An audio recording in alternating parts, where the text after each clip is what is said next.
I stopped my sister's wedding at the altar. I am sitting in my car right now in the parking lot of a cheap motel, staring at the grand white church across the street. In exactly 3 hours, my sister is supposed to marry the perfect man.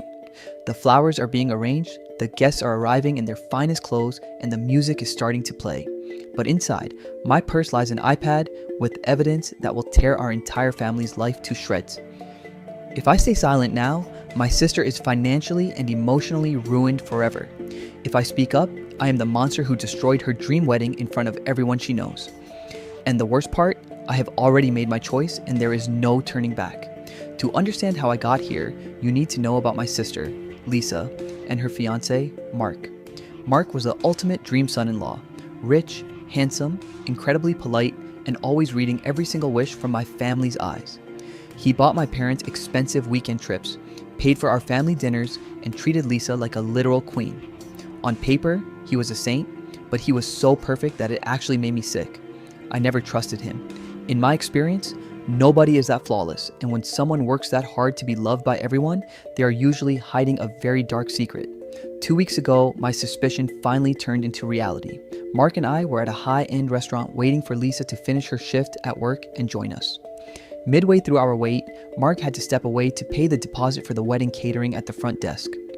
Before he stood up, he handed me his iPad and asked me to hold it for a moment so it wouldn't get wet from the water glasses. While he was gone, the screen lit up. A notification popped up on the lock screen. The message came from an unsaved phone number, but the text contained a last name that looked incredibly familiar. It was our family's last name, but it wasn't Lisa. My heart stopped. I couldn't help myself, so I swiped the screen. Luckily, his iPad was linked to his phone and didn't have a passcode. The preview of the message read, "You are doing to her exactly what you did to me." I quickly opened the messaging app and scrolled through the chat history, and what I found made my blood run completely cold.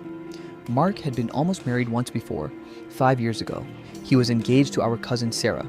Back then, Sarah was mysteriously banished from our family. It was a massive scandal. She was accused of stealing over $40,000 from her own parents' retirement accounts. The proof against her had seemed absolute, and the family cut her off completely. We never spoke her name again, but looking at these secret messages, the horrific truth came to light. Sarah didn't steal a single penny.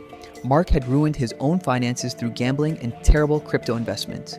He had secretly opened credit cards in Sarah's name, maxed them out, and then framed her for the theft so beautifully that even her own parents believed him over her. Sarah was completely destroyed, left bankrupt and isolated, while Marc walked away spotless, looking like the grieving fiancé who had been betrayed.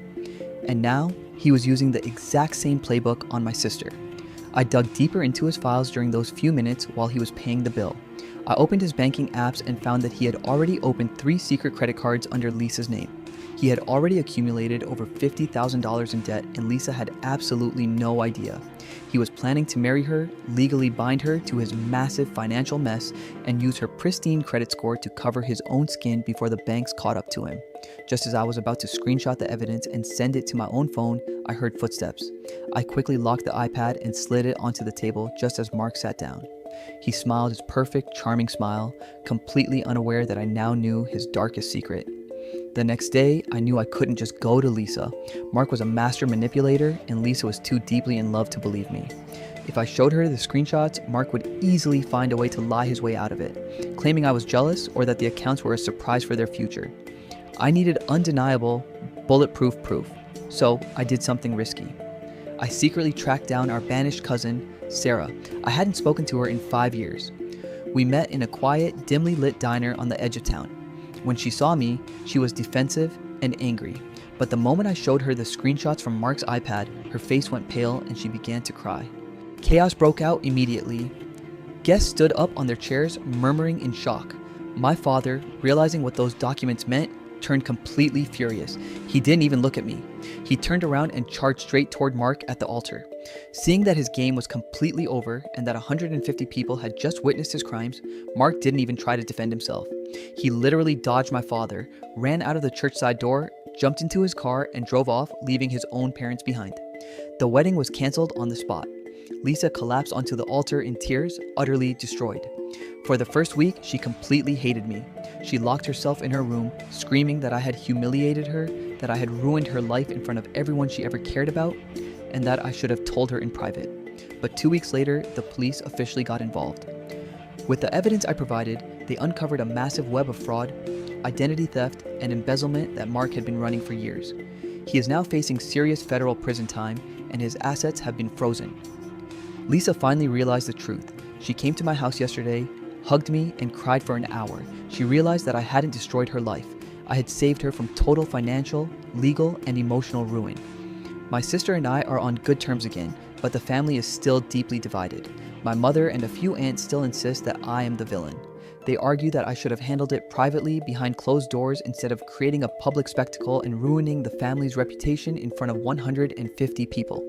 They think the public embarrassment was worse than the crime itself. So, I have to ask you guys, was I the asshole for making it a public spectacle at the altar, or was it the only way to make sure the truth couldn't be hidden and that Marc could never lie his way out of it? Let me know in the comments.